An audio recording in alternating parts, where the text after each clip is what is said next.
Kaawaan mo ako, O Diyos, ayon sa iyong kabutihan, ayon sa laki ng iyong habag, pawiin ng aking kasamaan. Hugasan ako sa aking pagkakasala at linisin sa aking kasalanan. Kaawaan mo ako, O Diyos, ayon sa iyong kabutihan, ayon sa laki ng iyong habag, pawiin ng aking kasamaan.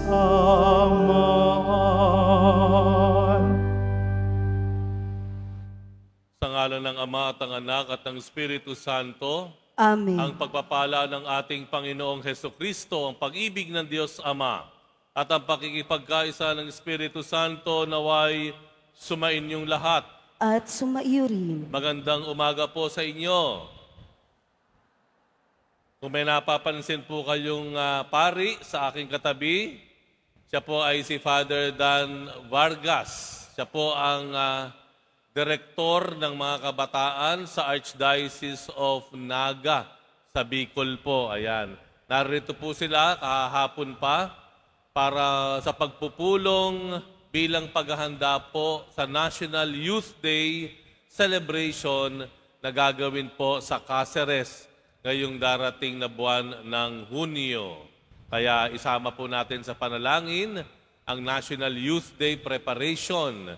Inaasahan mga 10,000 kabataan ang dadayo from different parts of the Philippines sa Naga o sa Cáceres para magkatipon-tipon at ipagdiwang ang pananampalataya. Tayo po ngayon ay sama-sama na dumulog sa Panginoon at buong kababaang loob po tayo na humingi ng pagbabasbas ng awa at kapatawaran ng ating nagmamahal na Poong Jesus Nazareno. Panginoong Jesus, sa amin mong pangamba at takot, ikaw po ang siyang prinsipe ng kapayapaan. Panginoon, kaawaan mo kami. Panginoon, kaawaan mo kami. Sa aming kahinaan at karamdaman, ikaw po ang pinagmumulan ng aming kagalingan. Kristo, kaawaan mo kami. Kristo, kaawaan mo kami. Sa aming kawalan ng pag-asa, ikaw po ang pinagmumulan ng aming sigla at kinabukasan at buhay. Panginoon, kaawaan mo kami. Panginoon, kaawaan mo kami. Kaawaan tayo ng mga pangyarihang Diyos, patawarin tayo sa ating mga kasalanan, at patnubayan tayo sa buhay na walang hanggan. Amen. Manalangin tayo.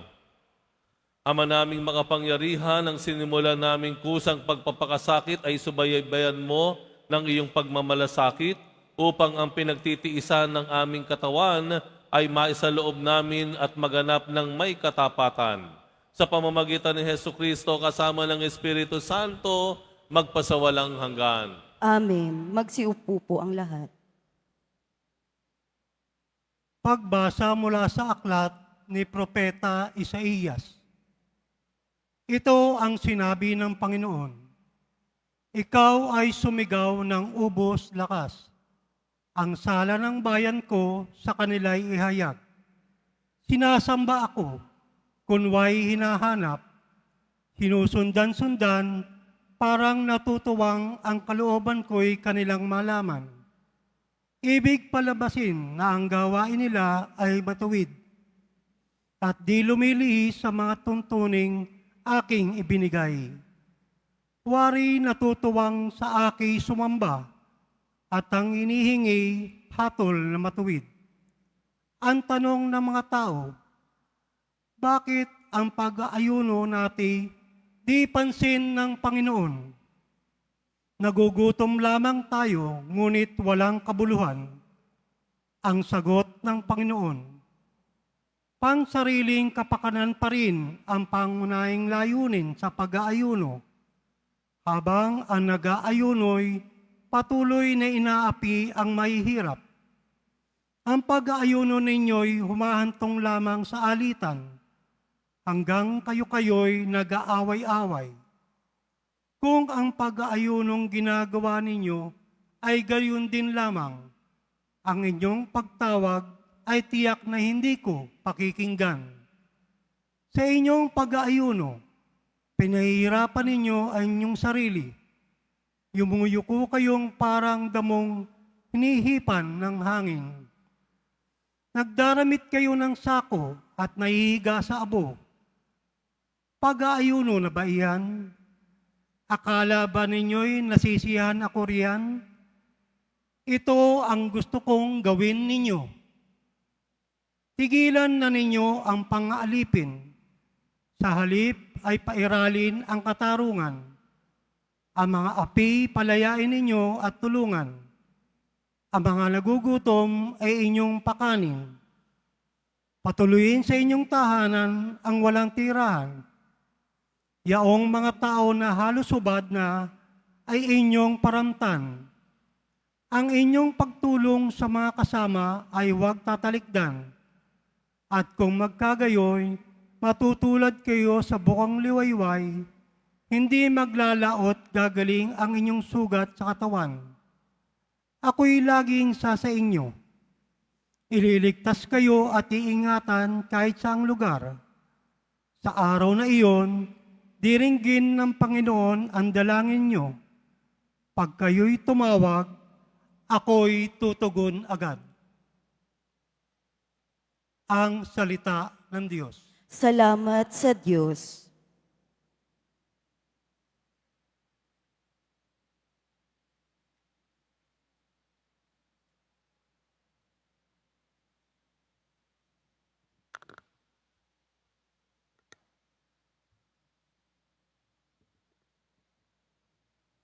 Diyos ko, iyong tinatanggap, pakumbaba't pusong tapat. Diyos ko, iyong tinatanggap, pakumbaba't pusong tapat. Ako'y kaawaan, o mahal kong Diyos, sang-ayon sa iyong kagandahang loob. Mga kasalanan ko'y iyong pawiin, ayon din sa iyong pag-ibig sa akin. Hugasan mo sana ang aking karumhan, dalisayin mo ang aking kasalanan. Diyos ko, iyong tinatanggap, pakumbaba't pusong tapat. Ang pagsalangsang ko ay kinikilala, laging nasa isip ko at alaala. Sa iyo lang ako nagkasalang tunay, ang nagawa ko'y di mo nagustuhan. Diyos ko, iyong tinatanggap, pakumbaba't pusong tapat. Hindi mo na nais ang mga panghandog. Sa haing sinunog, di ka nalulugod. Ang handog ko, o Diyos, na karapat-dapat, ay ang pakumbaba't pusong matapat. Diyos ko, iyong tinatanggap, pakumbaba't pusong tapat.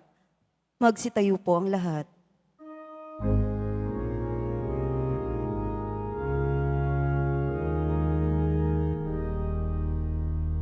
Pupuri kami sa'yo, Panginoong Jesucristo. Nagpupuri kami sa'yo, Panginoong Jesucristo. Matuwid ang dapat gawin, masamay iwasan natin, at tayo ay bubuhayin. Ang Diyos ay sa atin, atin siyang makakapiling. Nagpupuri kami sa'yo, Panginoong Jesu Kristo. Sumanyo ang Panginoon. At sumaiyo rin. Ang mabuting balita ng Panginoon ay kay San Mateo. Papuri sa iyo, Panginoon.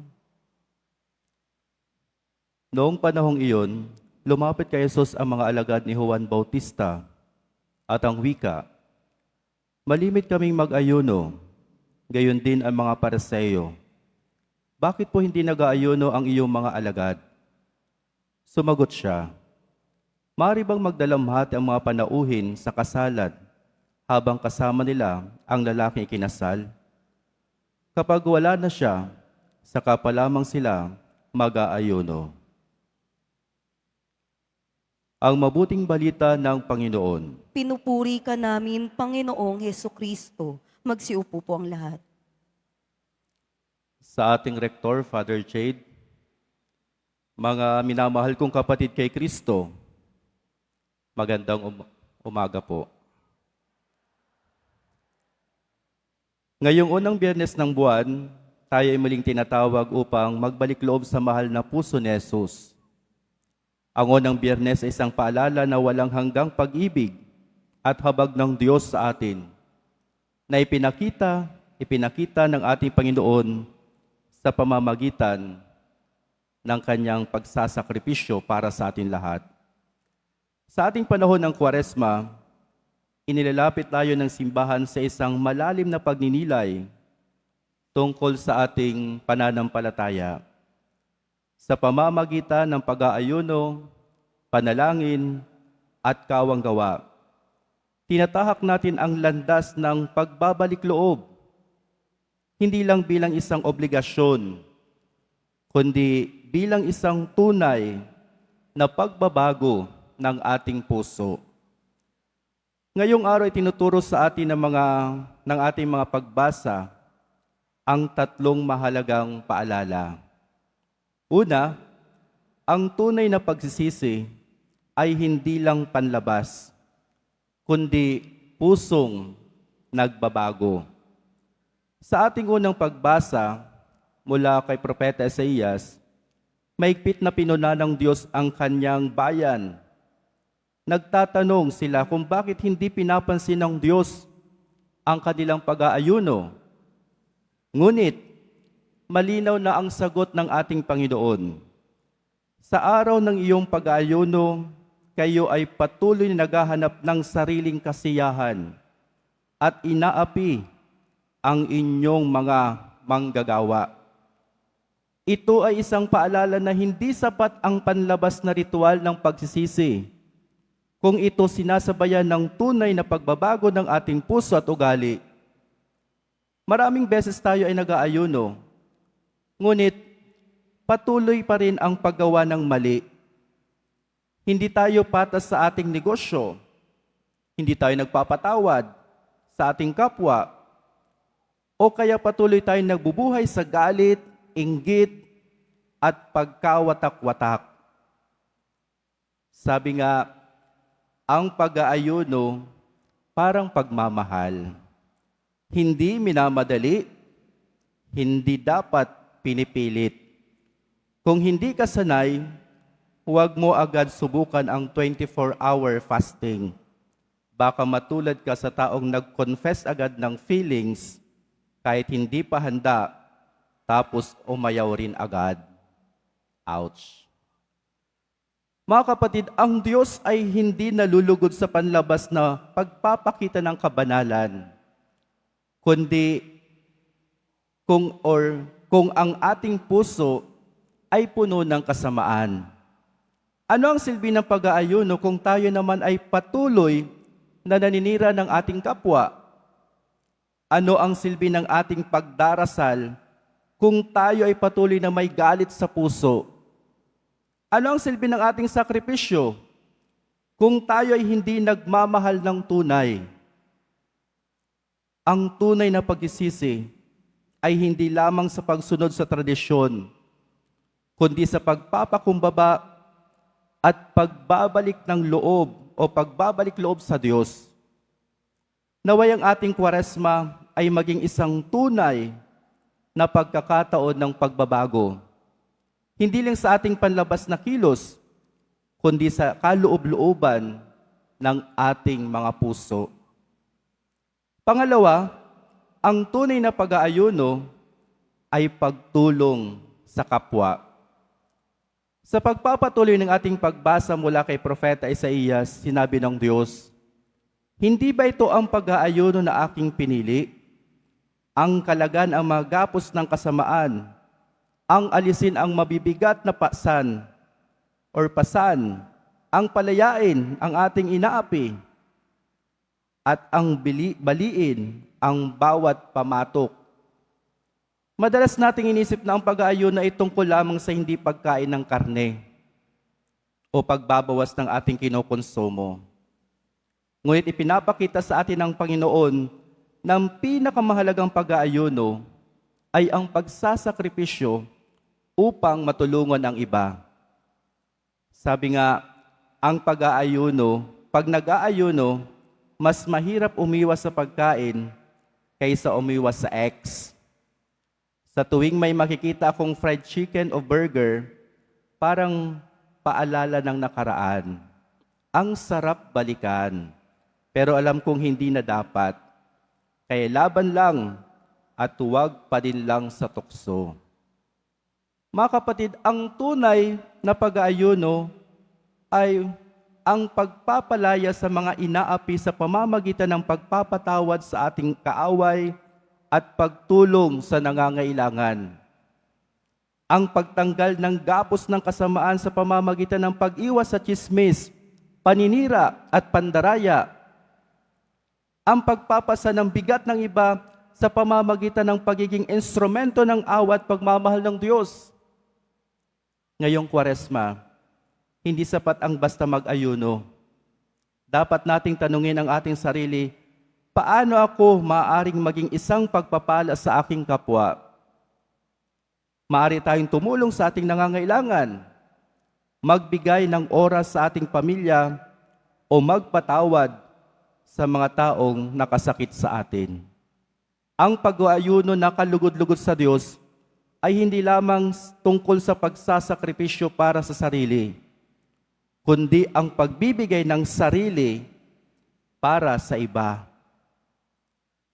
Pangatlo, si Kristo ang ating tunay na lakas at kagalakan. Sa ating ebanghelyo, tinanong si Jesus kung bakit hindi nag-aayuno ang kanyang maalagad. Ang sagot niya, "Maari bang magluksa ang mga panauhin sa kasalan habang ang lalaking ikakasal ay kasama nila?" Ipinapaalala sa atin ni Jesus na hindi lang lungkot, sakripisyo at pagdurusa ang dapat nating maranasan sa ating pananampalataya. Mayroon ding kagalakan, pag-asa at pagmamahal. Maraming tao ang iniisip na ang pagiging Kristiyano ay puro paghihirap lamang. Ngunit si Kristo mismo ang nagsabi na siya ang ating kaligayahan at lakas. Kahit sa gitna ng ating mga pagsubok, hindi tayo nag-iisa. Kahit sa isang sakripisyo, may pag-asa tayong natatamo. Wika nga, ang pag-aayuno parang pag-move on. Hindi ka mamamatay kahit masakit. Sa unang araw parang hindi ko kaya. Sa pangalang araw, naghahanap ako ng closure sa ref. Pero pag natapos ko na, nararamdaman ko ang ganda ng resulta. Hindi lang sa katawan, kundi sa puso na rin. Ngayong unang Biyernes ng buwan, inilalapit tayo ni Jesus sa kanyang walang hanggang pag-ibig. Kahit gaano kalayong ating nilakbay palayo sa Diyos, laging may puwang ang pagbabalik loob sa Kanya. Ang Kanyang puso ay bukas para sa atin, puno ng awa at pagmamahal. Mga kapatid, sa panahon ng Kwaresma, huwag tayong matakot lumapit kay Kristo. Siya ang ating tunay na lakas, kaligtasan at kagalakan. Hindi niya tayo bibiguin at hindi niya tayo papabayaan. Ngayong unang Biyernes at panahon ng Kwaresma, mga kapatid, naway may sa buhay natin ang tatlong mahalagang paalala ng ating pagbasa.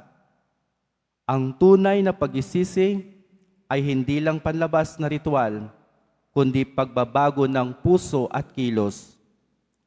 Ang tunay na pag-aayuno ay hindi lang tungkol sa isang pagkain, kundi sa pagtulong at pagmamalasakit sa kapwa. At si Kristo, ang ating tunay na lakas at kagalakan, at sa Kanya lamang natin matatagpuan ang tunay na kahulugan ng ating pagsasakripisyo. Ngayong araw, ialay natin ang ating sarili sa mahal na puso ni Jesus. Lumapit tayo sa Kanya na may pusong handang magbago, magmahal, at maglingkod. Jesus Nazareno, kaawaan mo kami.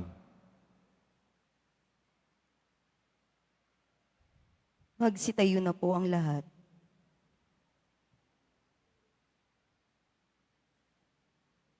Minamahal kong mga kapatid, sa pamamagitan ng pag-aayuno, binibigyan natin ang Diyos ng puwang sa ating buhay. Hilingin natin sa Panginoon na palakasin tayo sa ating pagpapakasakit upang matatag nating maituon ang ating mga isip at puso sa Kanya. Panginoon, nasa iyo ang aming tunay na kagalakan. Panginoon, nasa iyo ang aming tunay na kagalakan. Bilang mga alagad ni Kristo, tayo naway makasunod sa mga utos ng ating Ama sa langit. Manalangin tayo. Panginoon, nasa iyo ang aming tunay na kagalakan. Ang bayan ng Diyos naway magtiyaga sa kanilang mga pagsasakripisyo ngayong Kwaresma. Manalangin tayo. Panginoon, nasa iyo ang aming tunay na kagalakan. Ang ating mga pagtitimpi at pagpipigil sa sarili, alang-alang sa Panginoon, naway matumbasan ng kaligayahan sa piling niya. Manalangin tayo. Panginoon, nasa iyo ang aming tunay na kagalakan. Ang mga may sakit, nasa bingit ng kamatayan at namimighati sa buhay, naway mapuspos ng biyaya ng Diyos. Manalangin tayo. Panginoon, nasa iyo ang aming tunay na kagalakan. Ang mga namayapa nating mga kamag-anak at mga kaibigan, naway malayang makabahagi sa buhay ng Diyos. Manalangin tayo. Panginoon, nasa iyo ang aming tunay na kagalakan.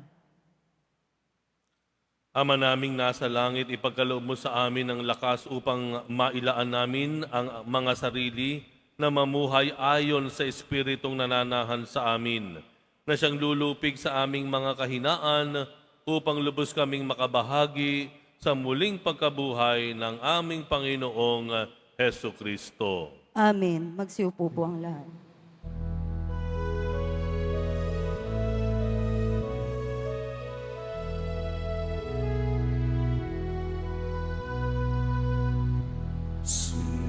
Sumasamo kami sa iyo, marapat inyalihan namin. Panginoon, tanggapin mo itong alak at tinapay. Sa'yo po naming handog, buong puso't pag-iisip, inayo mo sa panganib, at kukupin sa pag-ibig. Magsitayo na po ang lahat. Manalangin kayo mga kapatid upang ang paghahain natin ay kalugdan ng Diyos amang makapangyarihan. Tanggapin nawa ng Panginoon itong paghahain sa iyong mga kamay, sa kapurihan niya at karangalan, sa ating kapakinabangan, at sa buong sambayanan niyang banal. Ama namin lumikha, iniaalay namin ang aming ginaganap sa 40 araw na paghahanda bilang aming hain na nagpapagindapat na iyong kalugdan ang aming kalooban at nagdudulot ng kakayanan sa pagtitimpi namin sa pamamagitan ni Hesukristo kasama ng Espiritu Santo magpasawalang hanggan. Amen. Sumainyo ang Panginoon. At sumaiyo rin. Itaas sa Diyos ang inyong puso at diwa. Itinaas na namin sa Panginoon. Pasalamatan natin ang Panginoong ating Diyos. Marapat na siya ay pasalamatan. Ama naming makapangyarihan, tunay ngang marapat na ikaw ay aming pasalamatan sa pamamagitan ni Jesucristo na aming Panginoon. Pinibigyan mo kami ng bagong pagkakataon upang ganapin ang paghahanda ngayon para sa pagdiriwang ng muling pagkabuhay. Kaisa ng iyong anak na minamahal, aming inilalaan ang panahon, talino at yaman para ganapin ang iyong kalooban na ang kapwa-tao ay lubos na damayan. Sa pagdiriwang namin sa aming pagsilang bilang mga kaanib ng iyong sambayanan, kami iyong pinagkakamit ng katayuang ganap sa pagtatangkilik. Kaya kaisa ng mga anghel na nagsisiabit ng papuri sa iyo nang walang humpay sa kalangitan, kami nagbubuni sa iyong kadakilaan.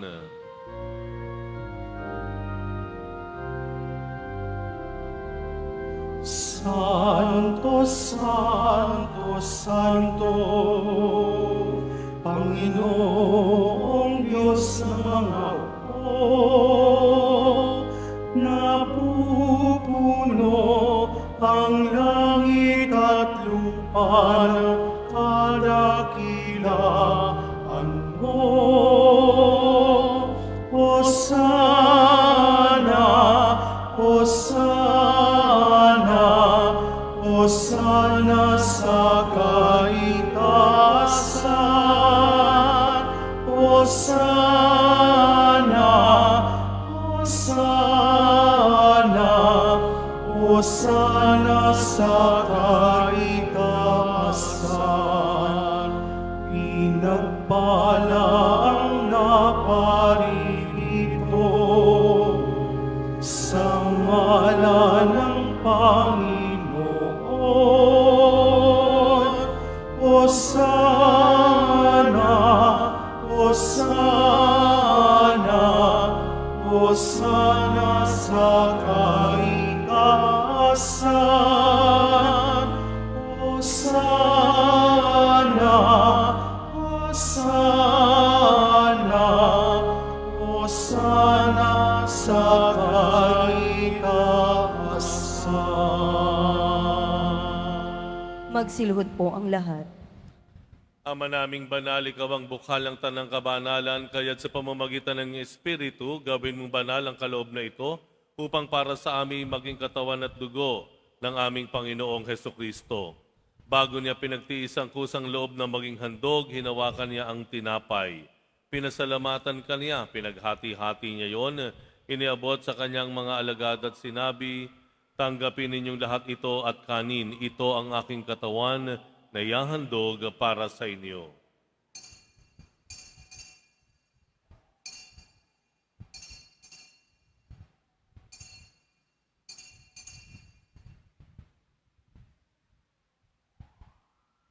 Gayun din naman nung matapos ang hapunan, hinawakan niya ang kalis, muli kaniyang pinasalamatan, iniabot niya ang kalis sa kanyang mga alagad at sinabi, tanggapin ninyong lahat ito at inumin ito ang kalis ng aking dugo ng bago at walang hanggang tipan.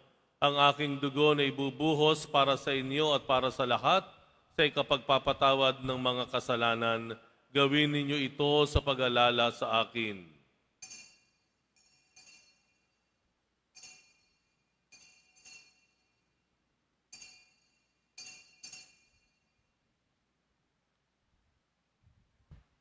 Magsitayo na po ang lahat. Ipagbunyi natin ang misteryo ng pananampalataya. Si Kristo'y namatay, si Kristo'y nabuhay, si Kristo'y babalik sa wakas ng panahon. Ama, ginagawa namin ngayon ang pag-alala sa pagkamatay at muling pagkabuhay ng iyong anak at iniaalay namin sa iyo ang tinapay na nagbibigay buhay at ang kalis na nagkakaloob ng kaligtasan. Kami nagpapasalamat dahil kami iyong minarapat na tumayo sa harap mo para maglingkod sa iyo. Isinasamo namin kaming magsasalo-salo sa katawan at dugo ni Kristo ay mabuklod sa pagkakaisa sa pamamagitan ng Espiritu Santo. Amalingapin mo ang iyong simbahang laganap sa buong daigdig. Puspusin mo kami sa pag-ibig kasi ni Francisco na aming Papa at ni Jose na aming Obispo at ng Tanang Kaparian. Alahanin mo rin ang mga kapatid naming nahimlay ng may pag-asang sila'y muling mabubuhay. Gayon din ang lahat ng mapumanaw. Kaawaan mo sila at patuloyin sa iyong kaliwanagan. Kaawaan mo at paginakapatin kaming lahat makasalo sa iyong buhay na walang wakas. Kaysa ng mahal na Berheng Maria na ina ng Diyos, ng kabiyak ng puso niyang si San Jose, kaysa ng mga apostol ni San Juan Bautista at ng lahat ng mga banal na nabuhay dito sa daigdig ng kalugod-lugod sa iyo, may pagdiwang nawa namin ang pagupuri sa ikararangal mo sa pamamagitan ng iyong anak ng aming Panginoong Heso Kristo.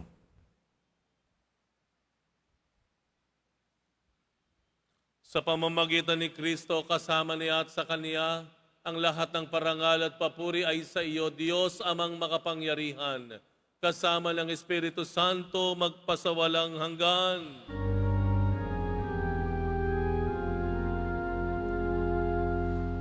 Amen.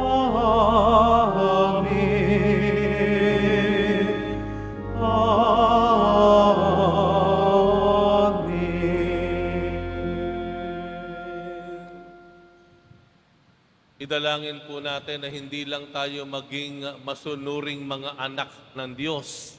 Idalangin din po natin na tayo ay maging magalang at nagmamalasakit na kapatid sa ating kapwa.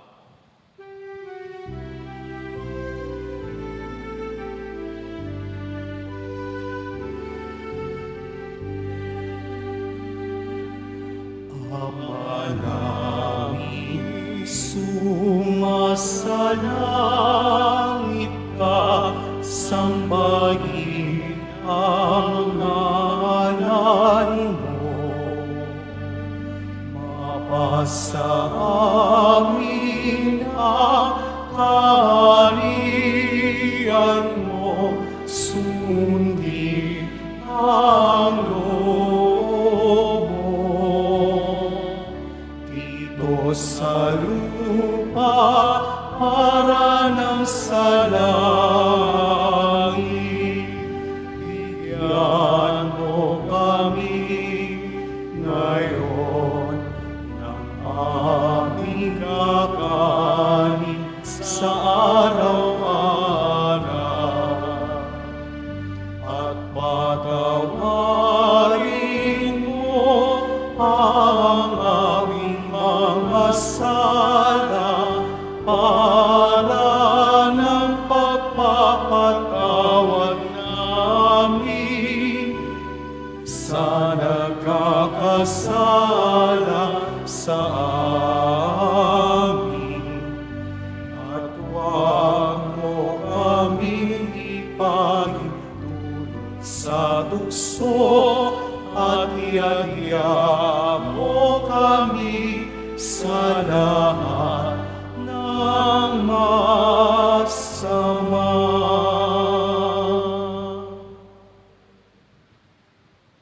Hinihiling namin kami iadya sa lahat ng masama, pagkalooban ng kapayapaan, araw-araw iligtas sa kasalanan at ilayo sa lahat ng kapahamakan samantalang aming pinananabikan ang dakilang araw ng pagpapahayag ng tagapagligtas naming si Heso Kristo. Sapagkat iyo ang kaharian at ang kapangyarihan at ang kapurihan magpakailanman.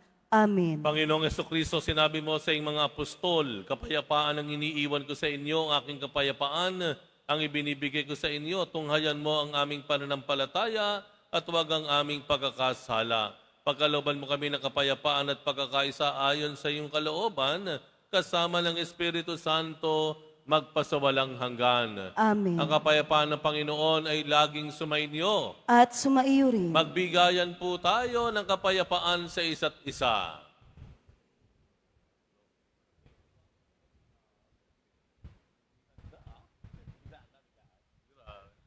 Kordero ng Diyos na nag-aalis ng mga kasalanan ng sanlibutan, maawa ka sa amin. Kordero ng Diyos na nag-aalis ng mga kasalanan ng sanlibutan, maawa ka sa amin.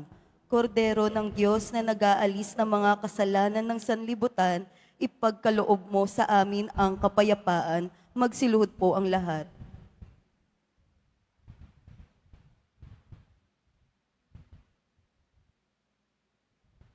Ito ang kordero ng Diyos, itong nag-aalis ng kasalanan ng sanlibutan, mapalad ang mga inaanyayahan sa kanyang piging. Panginoon, hindi ako karapat-dapat na magpatuloy sa iyo, ngunit sa isang salita mo lamang ay gagaling na ako.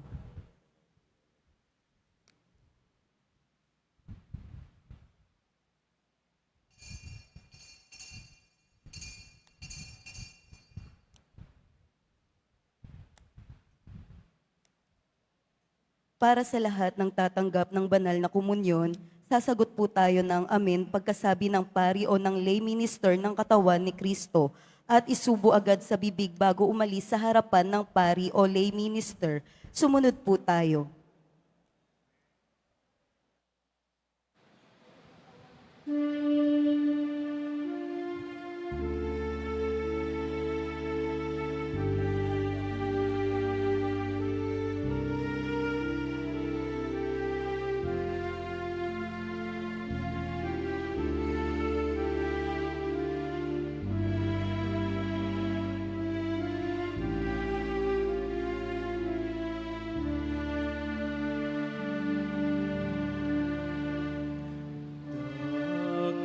Dakilang pag-ibig saan man manahan, Diyos ay naroon,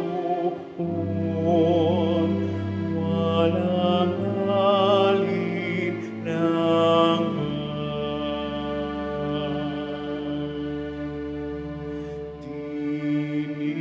Tinipon tayo sa pagmamahal ng ating pong si Jesus. Tayo'y lumigaya sa pagkakaisa sa hari nakapago sa krus.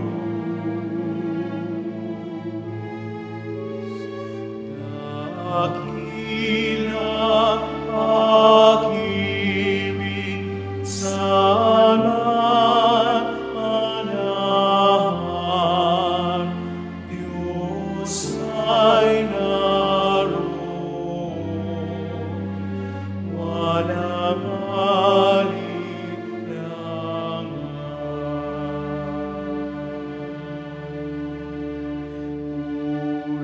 Purihin, ibigin ang ating Diyos na siyang unang nagmamahal.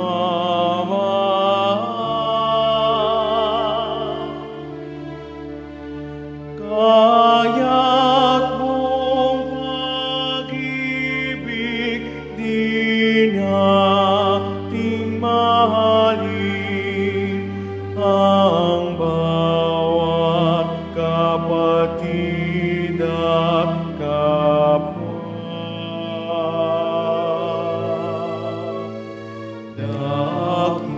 Dakilang pag-ibig saan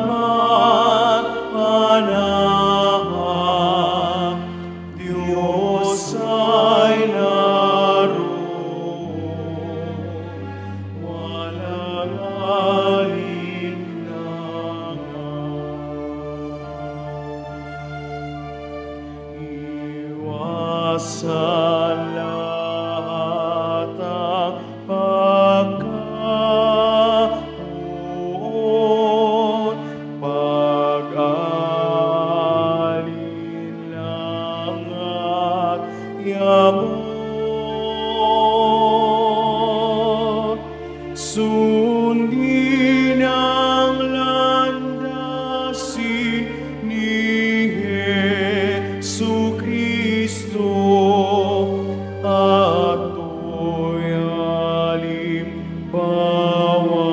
ng Diyos. Dakilang pag-ibig sa anak, Diyos ay naroon, walang alinlangan.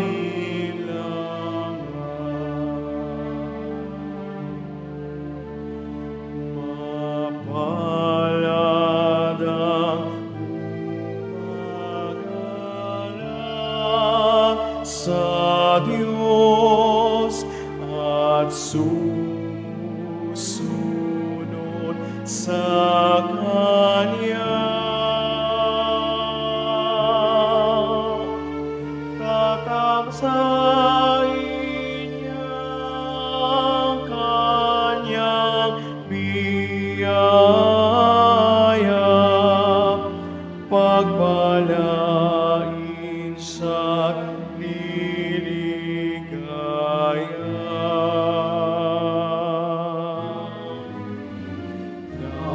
Dakilang pag-ibig sa manmanahan, Diyos ay naroon, walang alinlangan.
Announcement. Magkakaroon po tayo ng second collection para sa Disaster and Relief Fund na ipinantutulong ng ating simbahan sa mga naapektuhan at nasalanta ng mga sakuna at kalamidad. Tumulong po tayo.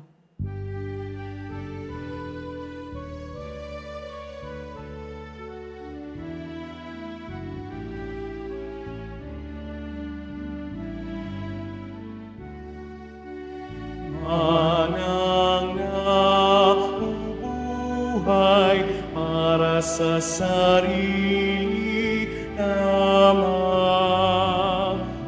walang sinuman ang namamatay para sa sarili lamang.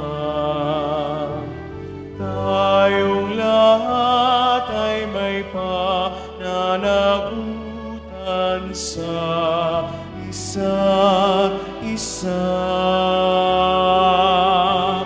Tayong lahat ay tinipon ng Diyos na kapiling niya. Announcement.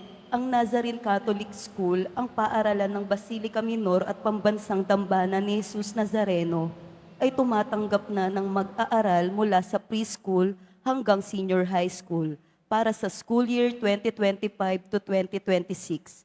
Sa mga mag-aaral na papasok para sa grade 1 at grade 7, ang paaralan po ay magbibigay ng libreng mga libro sa darating na pasukan. Mayroon din pong academic discount sa mga mag-aaral na kabilang sa top 10 na papasok ng grade 1 at grade 7. May matatanggap na 13,000 ESC subsidy ang mga grade 7 na patuloy na matatanggap hanggang sa sila ay makarating ng grade 10. Bukod pa po dito, ang lahat ng mga mag-aaral na papasok bilang grade 11 mula sa public school ay maaari pong mag-enroll ng libre at wala nang babayaran hanggang sa siya ay matapos ng senior high school. Para sa karagdagang impormasyon, tulong pang edukasyong pinansyal, diskwento at mga scholarship, maaari kayong mag-message sa The Nazarene Catholic School Facebook page o tumawag sa mga sumusunod na numero na nakapaskil sa ating LED screens.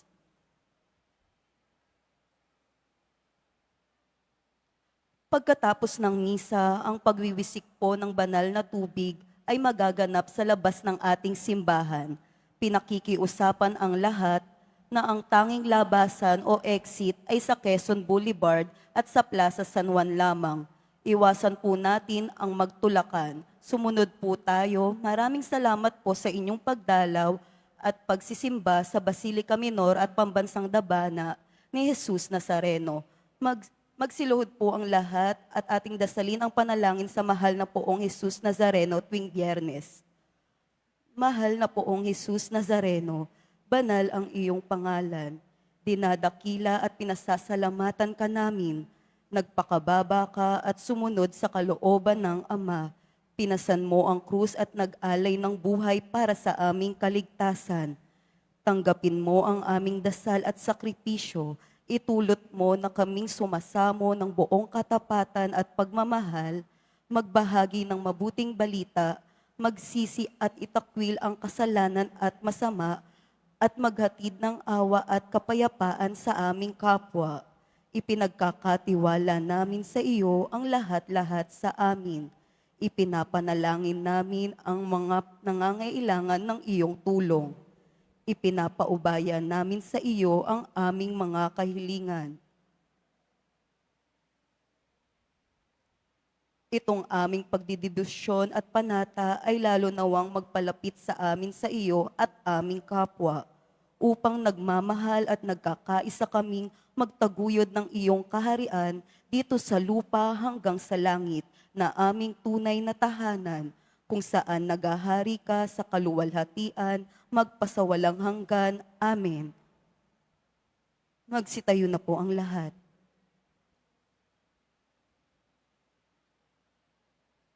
Manalangin tayo.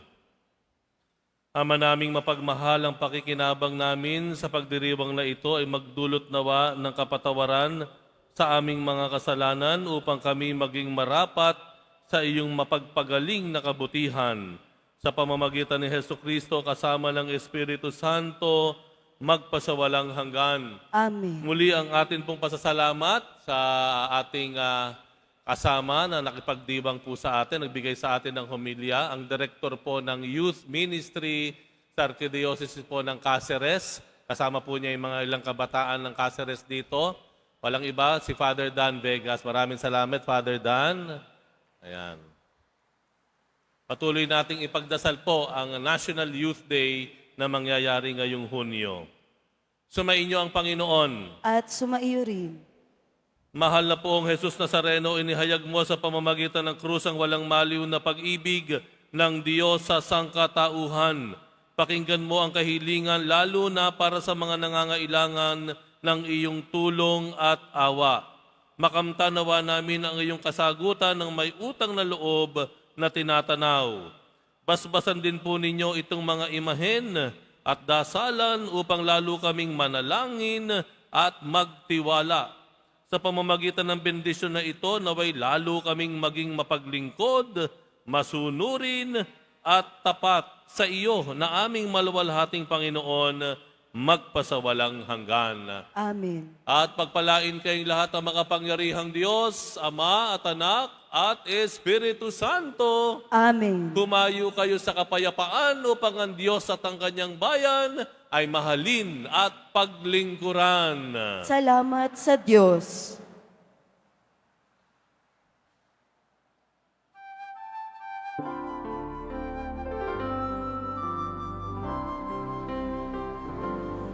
Nuestro Padre Jesus Nazareno, sinasamba ka namin,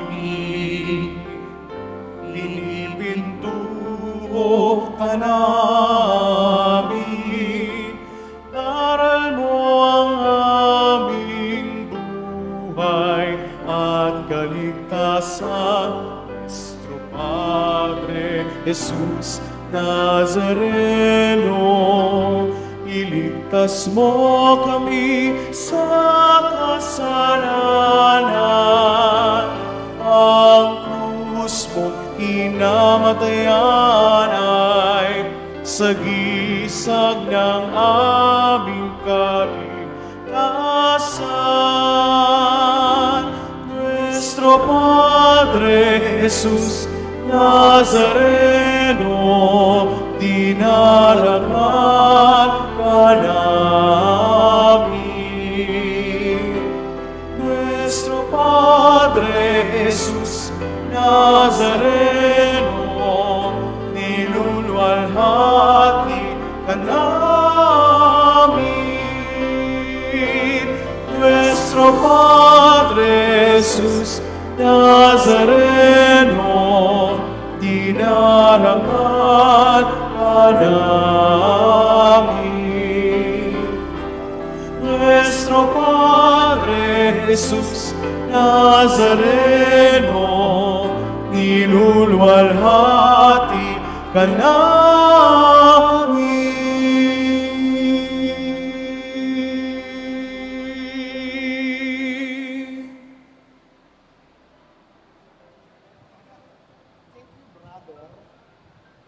See you on Sunday.